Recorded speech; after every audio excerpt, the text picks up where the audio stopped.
Ladies and gentlemen, it's about that type of day, isn't it? I had a little sandwich, a little macaroni salad, a little chips, and I feel good. It's a nice, beautiful day outside. It's literally like gorgeous out. This is the type of weather you want to go out, touch some grass, and slap some settle down. You don't want to catch a lawsuit. Lock it in. However, it's a beautiful day, and it's gonna be a beautiful day all week. We got the forecast looking like 70s throughout the week. Are we in summer? It's only what? January, February, April, March. It's March. You're pissing me off. I'll keep this one for you. Lock it in. Not that type of video. Family friendly YouTube. Settle down. You're pissing me off as well. Editor, cut that in, clip it out, ship it. However, yeah, today we got a couple things to talk about. Actually, as well. We're going to bring it into the game once we get there at this point when the game starts to load up on my end. And I want to walk you through something through the auction house because, listen, I did something like this in Phase 1. I think around Phase 1 or Phase 2, there was a video I came out with where I was telling basically people to, like, yo, save your money. Don't spend it on stupid shit, because you can lose a lot of money on stupid shit when it comes to this game. And stuff that is just not worth it. It's not worth your time. It's not worth your investment or your value. So I'm waiting. All right, so we're logged in. I'm just waiting before I get in there. So before we do the transition editor, I said what I said. You better put these people on high alert. There's a lot of people on high alert nowadays, and you know this. However, let's get to the video and let me show you exactly what I'm talking about. We're gonna have a couple topics to talk about today, but let's go into some of the footage. So things like this right here.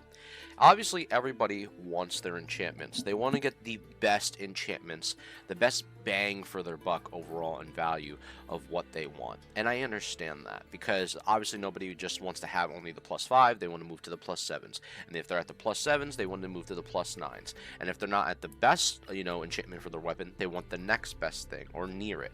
Now, depending on your class, obviously some weapon enchantments are cheaper than others. And in general, enchantments are cheaper than others depending on the variants that you're going for. And I personally recommend, honestly, sticking with the previous version of enchantments that we were rocking in Phase 2 rather than jumping to the enchantments in Phase 3. Now, hear me out.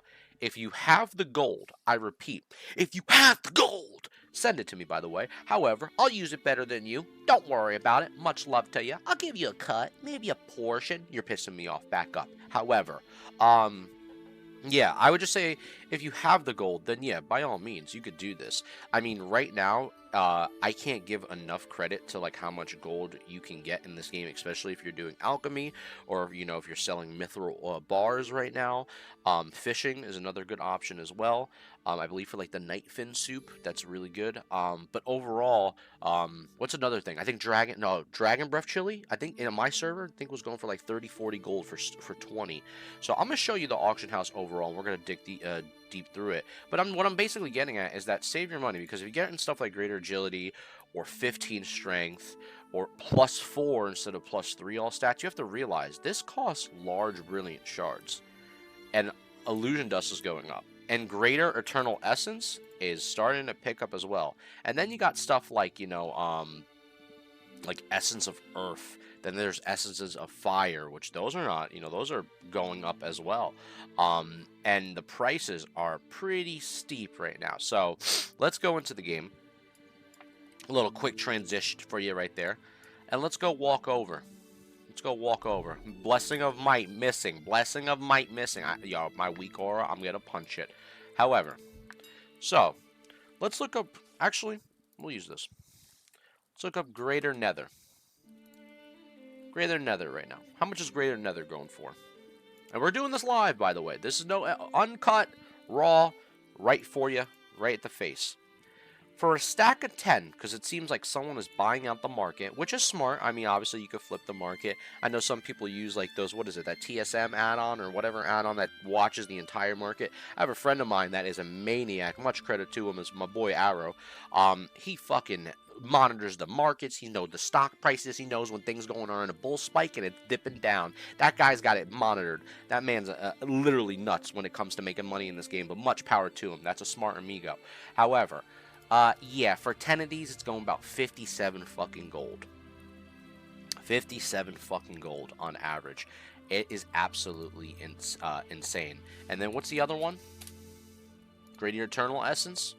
Let's not bother. For the cheapest of one, it is 14 gold and 82 silver. We have a serious case, ladies and gentlemen, of smoke and dick. We have a serious case, ladies and gentlemen, of smoke and dick. This is absolutely insane. Nothing wrong with smoke and dick, but it's a massive case of smoke and dick. It's a little nuts. That's all I'm saying. There's a lot of dicks everywhere. However, YouTube family friendly, forgive me. In Minecraft, of course. Actually, why would we put dicks in Minecraft? Settle down, all right? You're lock it in. You're pissing me off. I'm about to backslap someone. Editor, cut that out, trim it out. I want it shipped out. However, yeah, and then let's look at I think I actually have like large brilliant right here. Or actually, let me do large radiant. Let's do large radiant shards. Let's go for the stacks. Let's see. Actually, no, just for a stack of 1. So about 5 gold on average, which is not terrible. Which is not terrible. But if we're looking at like obviously the higher ones, if they're not getting bought out, people are trying to reflip them for a higher value, which makes sense. It's understandable. I think large brilliant are a little bit more expensive. Yeah, we're looking at 35 gold for 1. And now, let me not even look up, and I know this is going to sound crazy, because this is something I'm hoping is not on the market. It's not, thank God. But if any righteous orbs start going on the market, we're going to have a situation. Because I'm not too sure if you guys are familiar with this, but people have been finding the Crusader enchant already. And people are actually farming. I think hunters are doing it. And I think it's a little fucking weird, honestly. Here we go. Crusader enchant. 3,000 fucking gold on my server right now. The fact that you can get this right now, I think this is absolutely fucking insane. I don't even know if people should be allowed to have this phase. Personally, I don't think they should. I think wait till next phase. I think this should be a next phase thing. Now, don't get me wrong. If I see a motherfucker walking around with this, I'm going to be like, holy shit, he's him, you know? He will be the iconic individual. But I will also know that your gold and bag comes from JP Morgan and Chase. Much power to you. However, not to say you're a swiper, but it'll definitely seem like it. I'm not saying people can't get that gold legitimately. Of course you can. I think right now one of the biggest examples of like getting gold really good is doing nightmare incursions. So I will mention that right now in the video that, you know, nightmare incursions, it's a really actually good method of getting gold and getting a lot of rep right now. I think down here I've been monitoring my nightmare incursions rep. I'm at 6,790 out of 21k, and it's pretty fast to get it like over and over if you just do the loops and go quick through the hinterlands. And I noticed also I started to get like a lot of gold. Like I went from like 90 gold to like 200 out of nowhere. I'm looking at my bag, I'm like 350, and like I just were doing it over and over on end. You get rep, you get gold, and it's not that bad even after the post nerf, so I can't hate on it.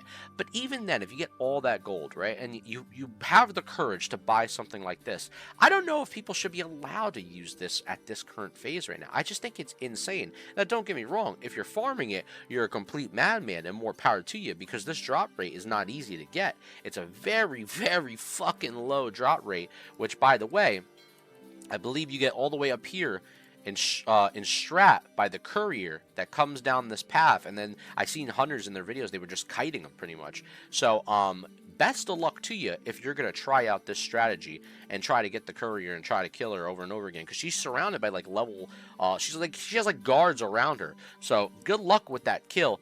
But in general, it is a complete psychopath situation. Now, what I'm getting at overall, though, in the auction house is that things are really expensive, you know? And obviously there's some things on here. Like, here's another one. Actually, this is a perfect one to go over. The dunes. The dudes. Now, some of the dunes are going cheaper than others, right? We have the Ace of Dunes, the Two of Dunes, the Four of Dunes, right? A couple things. But then we get up to right here. Actually, no. The Two of Dunes, yeah. That's where like it cuts off, because the other versions are cheaper. But that's when it cuts off. You got the 8 of Dunes, the 3 of Dunes, all the other versions. If you're paying this much gold to get just a best in slot deck, more power to you. But that is fucking insane amount of money. That's why I'm basically saying just halt on your gold and don't try to be a sucker and buy so much shit right now. You have to remember this too. We're not even at the final fucking phase. Once 60 opens up, that's when the doors of the game open up. Like, gentlemen, ladies and gentlemen, listen to me. We're not at the final phase. The doors are not open yet. We're only doing Sunken Temple. We're trying to clear it, which, by the way, we did another 6 out of 8 last night. We were trying to get through that Eranikus boss. We almost had it. We had it at 8%, but we were just lacking, I feel like, a little bit of AoE. We were talking as a guild. Very beatable boss, for sure. And if we had our world buffs, we died to a stupid gimmick thing on Dreamsafe, which I'm going to talk about in a second. We would have definitely 8 out of 8 that bitch, because Hakar doesn't seem like a hard boss at all when I was watching the videos.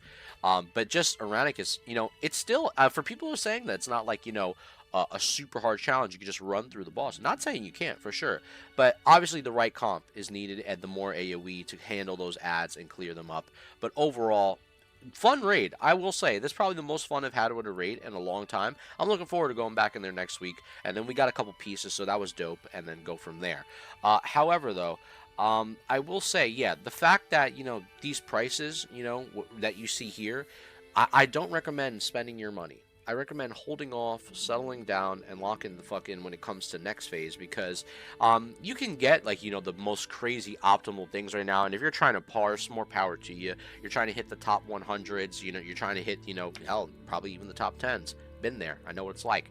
But what I would recommend is, you know, just prepare yourself. It's really good right now, this phase in particular, to start racking up on people's, like, you know, needs. So, you know, selling them the Nightfin soup, selling them the Dragon Breath chilies, for example. Dragon Breath chili right now, let's go to shopping. I think Dragon Breath chili is a great farm right now that I was doing a lot. And for a stack of 20, all right, there's no shot it's 79 gold. There's no shot. This was actually going down to like 43 gold realistically, I believe, if there's a history of it.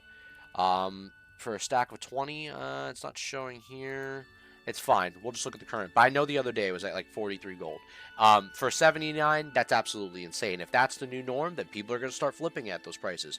And chili is really easy to farm. I was doing this last phase all in Swamp of Sorrows on the bottom left of the map, which I'll show you right now. I was doing this all in Swamp of Sorrows right around here. Right around here in this area. And especially depending on what, like, this is where you go to the cave to do your epic quests when you go to Sunken Temple. This area is perfect for this, and especially depending on the time of day or night, or however you do this. Beautiful farm, you can get a lot of flame sacks there. Still, an extremely good fucking farm in making gold. But overall, I guess my point is that, yeah, just try to rack up as much money as you can this phase, because next phase is when things are going to, you know, skyrocket for sure, and the doors are going to open to so much more grind, so many more dungeons, different types of rep, obviously, you know, different raids and stuff like that, you know, and you know, the new stuff that they're going to add to the game, of course, right, that we have to look forward to. Big thing is, you know, grinding up those wild offerings, and, you know, just trying to hoard as much gold and, you know, rack it in as much as you can, you know. With prices going down too, and especially if you have friends that are alchemists and stuff, I'm sure they can hook you up with a couple mongooses, maybe some elixir of the giants and stuff. If you know, you guys help each other out with your professions and stuff. Professions are a great way to make money this phase, but I do think it is a little crazy that the auction house has these high amount of prices. That's why I'm trying to warn people to stir away from the shit. Like, don't purchase the fucking Crusader enchant. You're absolutely insane. If you're doing that, you got a big credit card, send it my way. I'll take a portion. But I don't even know if the Crusader enchant and stuff like that should even be allowed, personally. That's just my opinion. No hate. If you want it, that's fine. I'm not hating on you guys if you want that, but it's just my opinion. I just think it's a little nuts, you know. Overall, yeah, the auction house prices are kind of fucking insane in general. It's literally all over the place on how massive the values are. And that's obviously, I didn't show you all the other stuff, like, you know, the greater arcane pots. Those are going for like 15 to 25 gold a pop on my server right now, which is absolutely nuts as well. Also, to break into the segment that I wanted to talk to you guys about, because I'm going to break into a couple articles here, because I want to show you some stuff here. And then this is what I want to talk about right now. So let me get a sip of water because I feel some blockage in the sewer system. Oh yes, this water was blessed by the gods indeed. I feel the allergies coming in. I'm not gonna lie to you guys. I think it's allergy season. It's pissing me off. However, we're trying to breathe. Anyways, lock it in. So when it comes to the boss in Sunken Temple, Dream Scythe, the one, you know, after you fight the gauntlet shit, and then, you know, they can push you in the hole. I don't understand what Blizzard has this hard on for with raid wipe quick mechanic, where the boss spawns too fast and you can't pick up the feathers for the quest line, because the gauntlet bosses, you're trying to rack them in all one place. Obviously, it's up to the everybody to get the bosses killed in one location, so you can all just pick up the feathers. But with that type of fight, the shackles going around, there's frost traps, there's the turn undead that paladins are doing, and like they're everywhere, right? I don't understand what's so hard to simply put a lever in the game to unlock doors so the bosses can then come out, so the raid is ready to fight the next round of bosses. Because they did this shit in phase 2 with Thermoplug, where a lot of people, and I've seen so many people happen to this, both Alliance and Horde, where they would wipe to Thermoplug because the Menadre fight, it died too close to the boss in the middle, and then like it would just wipe the entire raid. And then they wind up doing a little bit of a fix for it, where like obviously if you're outside the circle, you're fine, but if you run in the circle at any means necessary, that door's gonna close, the raid's gonna get wiped if you don't run out, you know what I mean, and go through the portal.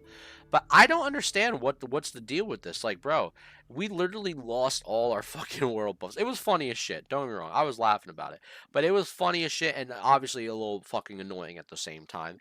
But it was like, come on, man. I don't understand, Blizz. Like, all I'm asking is, like, could we get a lever? And then these dragons come out. It would be kind of cool seeing that lever get pulled, and then the dragons come out, and then everyone's prepared and ready to fight the bosses. It's on an even playing ground. They're coming out, we're ready for them, and we're ready to fight. Instead, you grab, God forbid, you go a quarter inch too close to the circle, and then the boss just starts coming because you're trying to loot a feather off of a quest line. It's a little bit BS is what I'm saying, and I think that should be looked at that part of the raid. Not that that fight is hard at all. It's an easy fight. Obviously, just don't get put into the circle of death, of doom.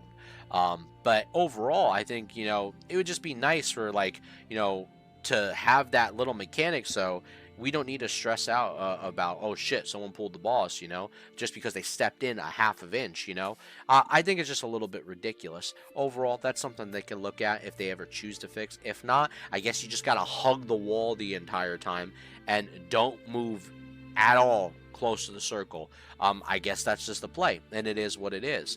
But we were even in my stream, we weren't even by the circle. I think one person went by the outside edge of the circle, and for some reason, I guess we were too close to the boss and pulled. However, it is what it is. It's just an optional thing I'm asking for. Not even going to stress it. We move on with our lives, and we talk about other things, right? So, it seems like Wowhead has finally updated their entire best in slot gear guide, so I will put this link in the description below for you guys to check it out. It's actually pretty cool. It seems like they have a lot of even their paladin information pretty correct as far as comes to what's the best stuff to go for in terms of what we focus on. Obviously, haste and attack speed is becoming the best thing for paladins overall in general, and it's actually becoming so good to the point where now it's starting to become the discussion where if haste and attack speed is just now the best thing for PvP. I was testing some things out yesterday in PvP, and I didn't know if I'd like the fact that Divine Storm and Seal of Command didn't feel as good as it felt in PvP compared to Seal of Martyrdom with Sulthraz. And hell, even Parasomnia, which is very weird since it's a slow weapon at 3.40. But overall, it's just the procs based on, exorcisms, obviously picking up vengeance and stuff like that, going off the Art of War build. It seems like Seal of Martyrdom is becoming more and more the play for paladins in general. So that's just a side paladin talk. But this website has obviously all the stuff you need. Shows you all your optional best in slots if you're not using Zakify or anything like that. And really good. So I'll put this link in the description below for anybody to check out what their BIS is and, have some fun looking at that. Now, here's an article that I thought was pretty interesting. I wanted to go over it with you guys because I felt like, it seems like a good read that we could talk about together. So, are players receiving less raid loot in Season of Discovery Phase 3? This seems very interesting. Now, we opened up the Reddit thread here on the side, so we'll go over there in a sec. So, as players continue to clear the 20-player Sunken Temple raid, they started to notice they're receiving fewer pieces of loot than previous phases. While each boss is dropping more pieces of loot, the increase in player requirement as well as change to the lockout candidates is leaving players wondering if the development team made a mistake. So, let's read the original post and read this down here, which I think is on the other side, so we'll actually flip to the other side in a sec. So there is less loot in Sunken Temple, not more. While each boss drops more pieces to account for a 20-man raid, they did not account for having one lockout per week instead of one every 3 days. Over the course of over the course of the phase, you will get less than half the loot in phase 1 or 2 if you run every lockout. Now this has 352 upvotes, so it seems like it's getting a little bit of a liking to it. Players have taken to Reddit and Twitter and the official forums to share their feedback about Sunken Temple loot situation. One commenter even broke it down and suggested that Sunken Temple bosses should be dropping up to 10 pieces of loot in order to compensate for the number of players per raid and weekly lockout. And this was the person who replied in that previous Reddit post, Wesley C, or CZ.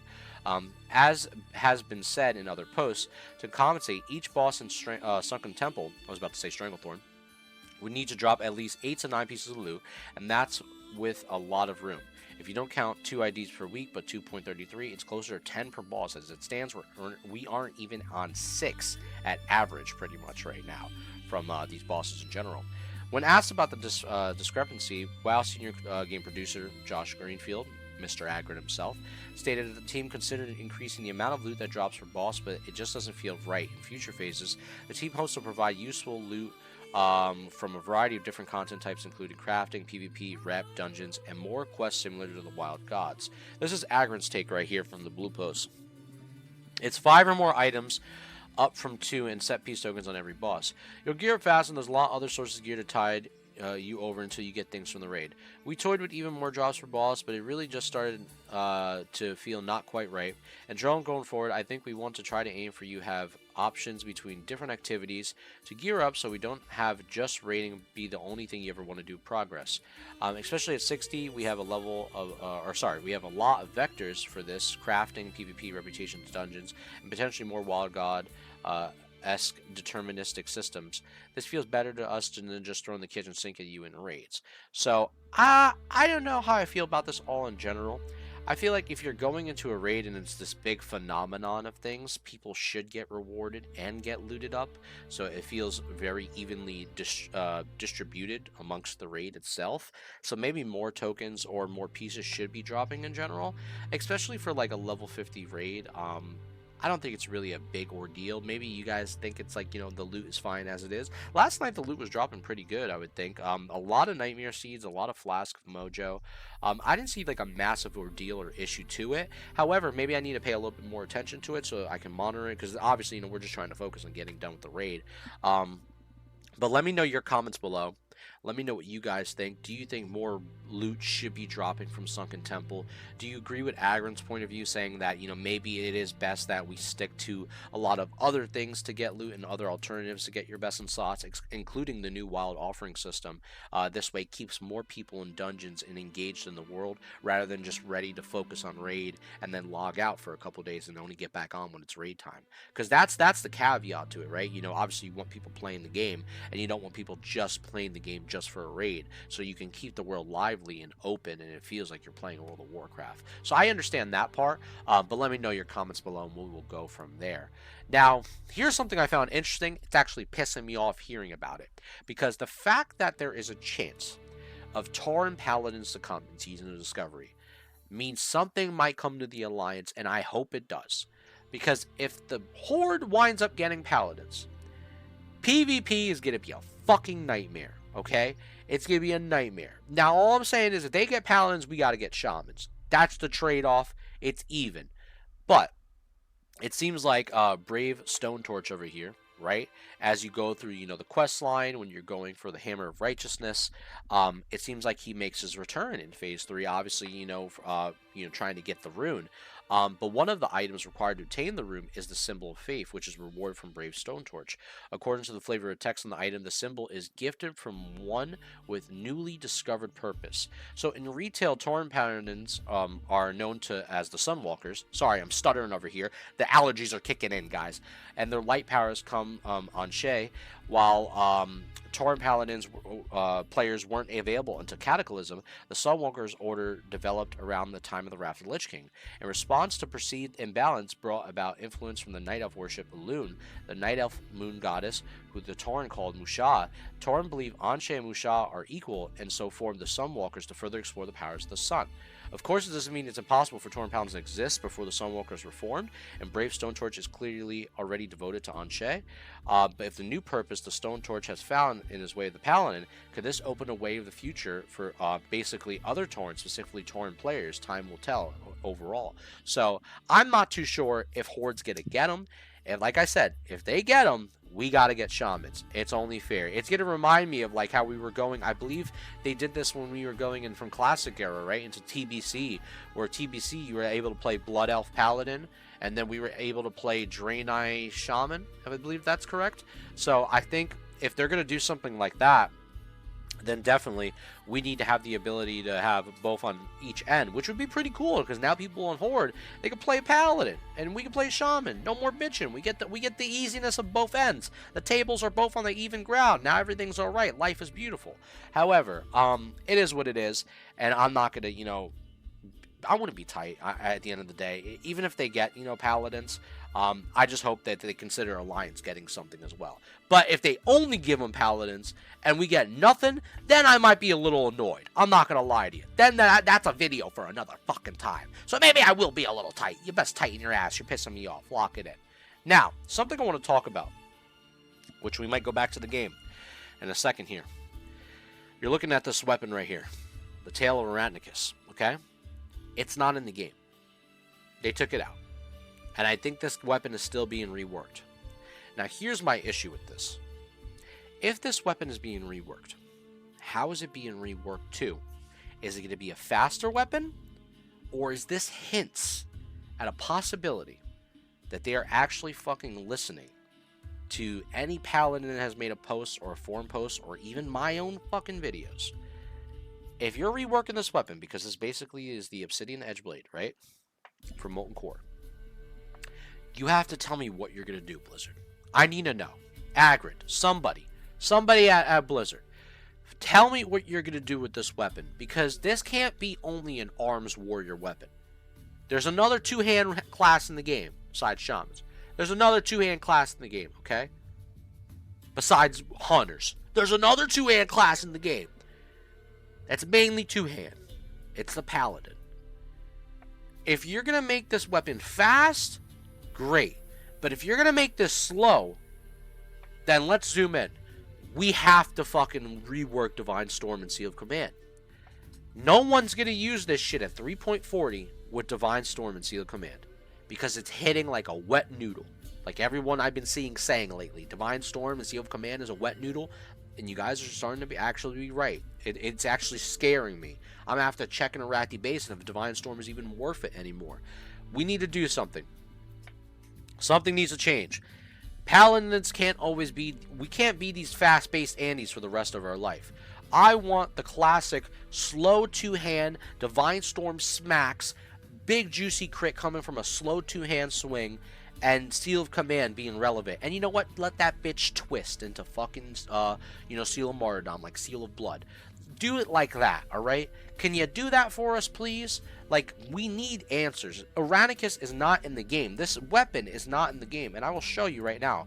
If I go here to Atlas Loot, and we go to Temple of Atal, not here.